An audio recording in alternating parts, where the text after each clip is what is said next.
The event we have going on out here, it's the Special Warfare AFROTC Weekend event, and the idea is to introduce AFROTC cadets to what Special Warfare is all about. Come on, don't stop. Come on. We've been lucky enough to host about 11 other detachments, and the point of the event is actually to have these cadets, many of whom are freshmen, sophomores, start to understand a little bit about what Special Warfare is all about. So the traditional Air Force career fields aren't as ground focused.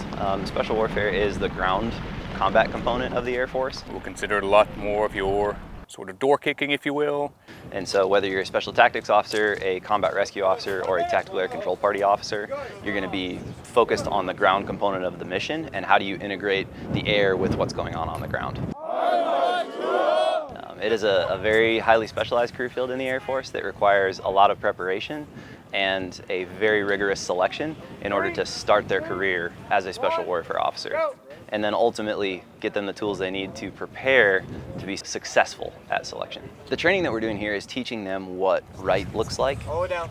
And so when we're going through the physical training, we are holding them to the standard of this is how you need to say things, this is what you need to do, so that you get used to paying attention to detail. Again, do it right, you don't have to do it again. Of course, the Air Force, we are still physical fitness centric, but Special Warfare does take it to that next level. 1, 2, 3, 1, 1, 2, 3, 2. Physical fitness is paramount to our community, but it's not just physical fitness. 4, 1, 2, 3, 5. You need to be effective at communicating, you need to be effective at problem solving, you got to be a good leader, you got to be a good follower. All of those other attributes carry just as much weight as physical fitness. You know, they're performing exercises in a way they may not have thought to do it, a lot more control, a lot higher intensity, with the added stress of the exercises and some of the rucking they're going to be doing later today.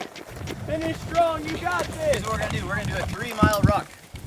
It is going to be self-paced. That means you go as fast as you want and don't be last. They're going to have maybe 20, 30 extra pounds on top of what they brought in their rucksacks with them.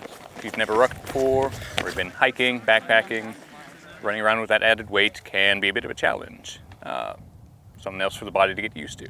And then for classroom instruction, it's more of introducing them to the things that you can't necessarily experience in person going through, but talking about what a career would look like and what the training pipeline would look like going forward. Community with a focus on leadership development. Just being able to balance stress, teamwork, and ultimately mission accomplishment. Push, push. You got this, come on.